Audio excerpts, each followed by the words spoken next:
자, 오늘은 저길 봐, 은혜야 라는 제목으로 함께 말씀을 나누려고 해요.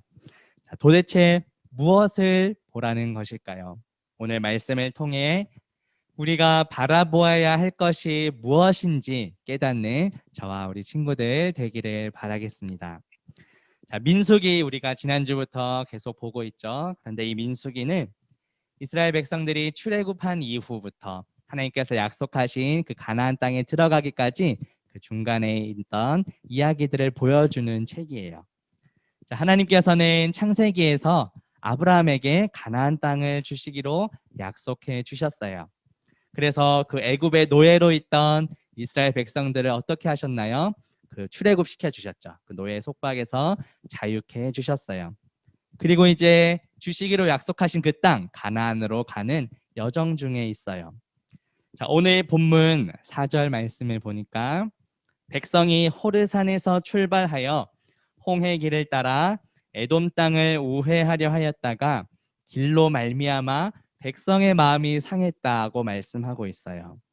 자, 오늘 본문의 배경이 되는 그 시기는 언제이고 또 그 장소는 어디일까요? 일단 장소는 여기 노란색 표시된 대로 호르산이라고 나와 있어요. 자, 이 호르산은 어떤 곳이냐면 모세의 형인 아론이 죽었던 곳이에요. 자, 민수기 33장 38절에 보면 이스라엘 자손이 애굽 땅에서 나온 지 40년째 5월 초하루에 제사장 아론이 여호와의 명령으로 호르산에 올라가 거기서 죽었다고 말씀하고 있어요. 자, 따라서 오늘 본문이 말하고 있는 이 배경은 이스라엘 백성들이 애굽 땅에서 나온 지 40년째 되는 해예요. 그리고 모세의 형 아론이 죽었던 그 호르산에서 이제 다시 여정을 출발합니다. 자, 그런데 이스라엘 백성들이 그 에돔 땅을 지나가지 못하고 우회했다. 삥 돌아서 멀리 가게 되었다고 말씀하고 있어요. 왜 이스라엘 백성들은 더 빨리 갈 수 있었던 그 에돔 땅을 지나가지 못하고 이렇게 우회했던 것일까요? 에돔 땅은 가나안 땅으로 더 빨리 지나갈 수 있는 곳이었어요. 그래서 모세는 에돔 왕에게 사신을 보내서 그 땅을 지나가게 해달라고 요청했어요.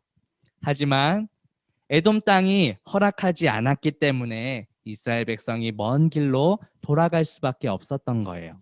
자, 민수기 20장 21절에 보면 에돔 왕이 이같이 이스라엘이 그의 영토로 지나감을 용납하지 아니했다. 그래서 이스라엘이 그들에게서 돌이켰다고 말씀하고 있어요. 자, 그래서 이스라엘 백성들은 이제 홍해길로 우회하게 되었어요. 이스라엘 백성들이 지나야 했던 그 홍해길은 거칠고 험한 길이었어요. 그러니까 이스라엘 백성들이 힘들고 어려운 길을 걸어가면서 불평하고 원망하기 시작했어요. 자, 본문 말씀 우리 5절에 보니까 백성이 하나님과 모세를 향하여 원망하되 어찌하여 우리를 애굽에서 인도해내어 이 광야에서 죽게 하는가? 이곳에는 먹을 것도 없고 물도 없도다. 우리 마음이 이 하찮은 음식을 싫어한다고 불평하고 있어요. 자, 여기서 말하는 이 하찮은 음식은 무엇일까요? 바로 만나를 뜻해요. 친구들 혹시 만나가 무엇인지 알고 있나요? 만나는 출애굽 초기에 정말 굶주림에 허덕이고 있는 그 이스라엘 백성들을 위해서 하나님께서 직접 내려주신 양식이었어요. 출애굽기 16장 31절에 보면 이스라엘 족속이 그 이름을 만나라 하였으며 가시같이 희고 맛은 꿀 섞은 과자 같았다고 표현해요. 자, 다시 말해 이스라엘 백성들을 향하신 하나님의 은혜와 사랑이라고 말할 수 있어요.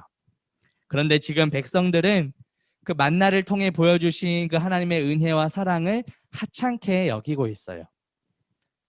동일하게 마찬가지로 하나님께서는 우리에게 많은 은혜와 사랑을 지금까지 베풀어 주셨어요. 그런데 혹시 우리도 그 하나님의 은혜와 사랑에 감사하지는 못하고 오히려 하찮게 여기면서 불평하고 원망하지는 않았는지 돌아보면 좋겠어요. 하나님께서 베풀어 주신 그 은혜와 사랑에 불평하고 원망하는 것이 아니라 그 은혜와 사랑에 대해 감사하며 살아가는 저와 친구들 되기를 바랍니다. 자, 이스라엘 백성들이 이렇게 불평하고 원망하자 하나님께서 어떻게 하셨죠? 본문 6절 말씀에 보면 여호와께서 불뱀들을 백성 중에 보내어 백성을 물게 하시고 이스라엘 백성 중에 죽은 자가 많았다고 말씀합니다. 자, 불뱀은 당시 그 광야 지역에 많이 살고 있던 독사 가운데 한 종류예요. 등에 불타는 그런 붉은 반점이 있어서 불뱀이라고 불렸어요. 그 불뱀은 독성이 아주 강해서 한번 물리게 되면 그 독이 온몸에 퍼지고 높은 열이 올라서 결국 죽음에 이르게 돼요. 자, 그러자 이스라엘 백성들이 어떻게 했죠?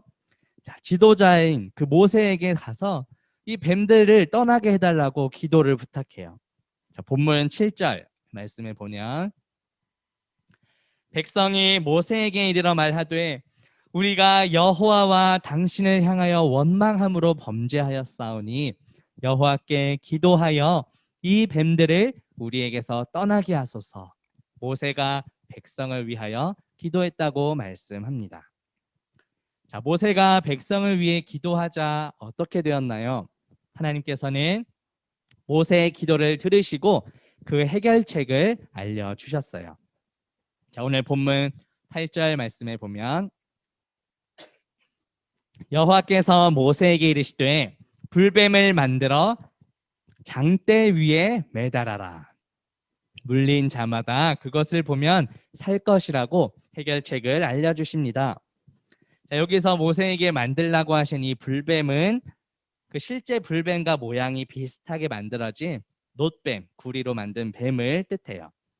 그래서 하나님의 말씀대로 모세는 놋뱀을 만들어서 높은 장대 위에 매달게 되었어요.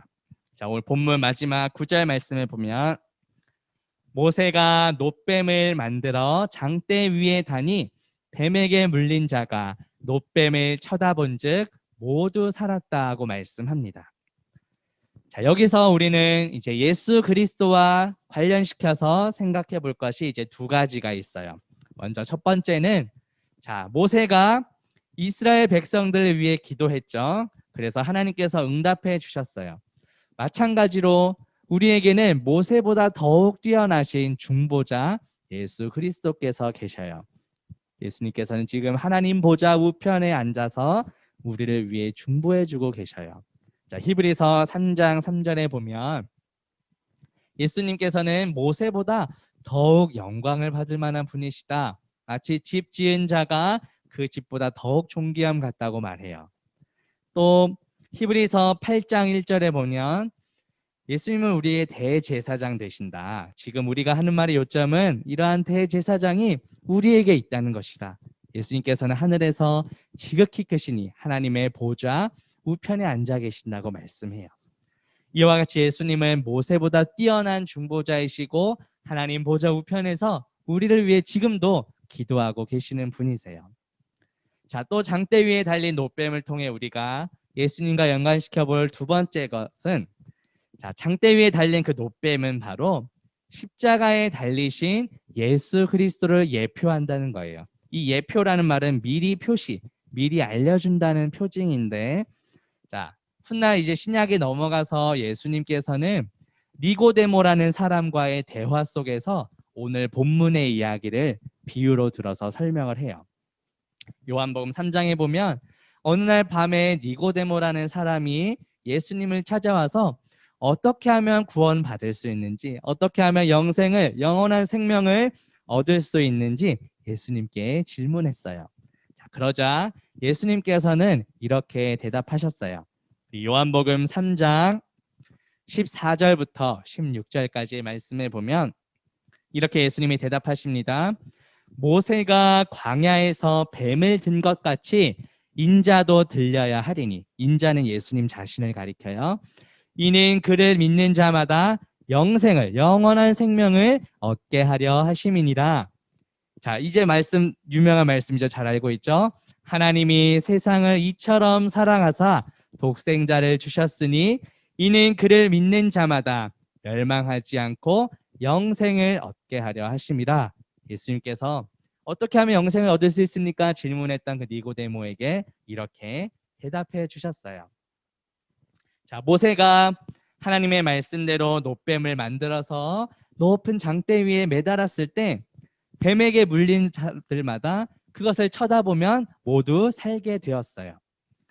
마찬가지로 우리도 그 십자가에 달리신 예수 그리스도를 바라볼 때 예수 그리스도를 믿음으로 우리는 구원받고 영생을 얻게 되는 거예요.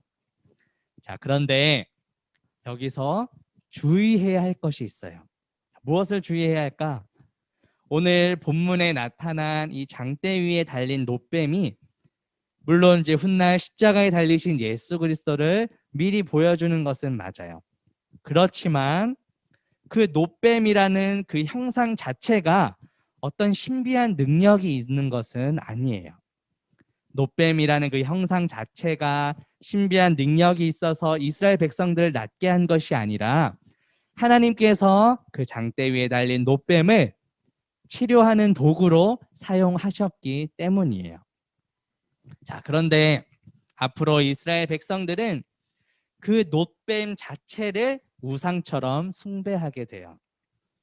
자, 지금 본문의 배경이 되는 시기는 기원전 1410년경이에요.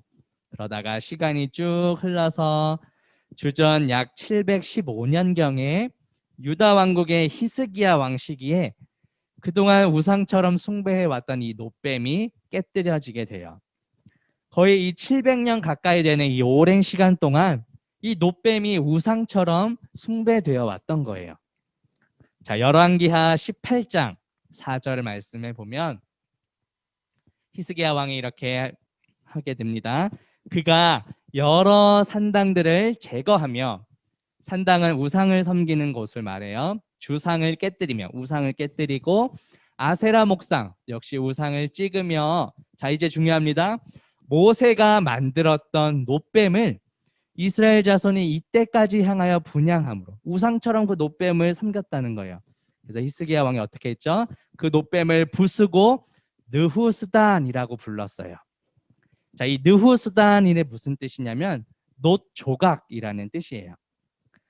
하나님께서 단지 그 치료의 도구로 사용하셨던 그 놋 조각, 놋뱀 조각을 이스라엘 백성들은 그동안 우상처럼 섬겨왔던 거예요. 근데 700년이 지난 지금 이제 히스기야 왕 때 드디어 그 놋 조각을 부수게 된 겁니다.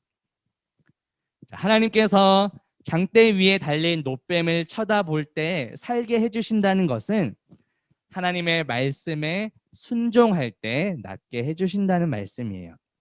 절대로 그 놋뱀이라는 형상 자체에 신비한 능력이 있었던 것은 아니에요. 그리고 아무나 다 나은 것도 아니에요. 오직 하나님의 말씀에 순종하여 그 장대 위에 달린 놋뱀을 쳐다보는 자마다 살게 되었어요. 쳐다본다는 것은 하나님의 말씀에 순종한다는 거예요. 우리도 역시 오직 예수 그리스도를 바라볼 때 구원을 얻어요. 자, 오늘 설교의 제목은 저길 봐 은혜야예요. 우리 친구들은 지금 무엇을 바라보고 있나요? 혹시 나의 삶 가운데 예수 그리스도 외에 다른 우상이 있다면 이 시간 그것을 부서뜨리고 제거해 달라고 기도합시다. 나에게 구원을 베풀어 주신, 그 구원의 은혜를 베풀어 주신 예수 그리스도만을 바라보면 좋겠어요. 자, 그리고 더 나아가서 나 혼자만 잘 믿고 구원받는 것이 아니라 더 나아가서 내 주변에 있는 가족들이나 믿지 않은 친구들도 함께 예수 그리스도를 바라볼 수 있도록 해야 돼요. 우리의 삶이 마치 장대 위에 달린 놋뱀처럼 하나님의 사랑을 전하는 도구가 되어야 돼요. 나의 삶이 예수 그리스도를 바라보게 하는 그런 통로가 되어야 돼요.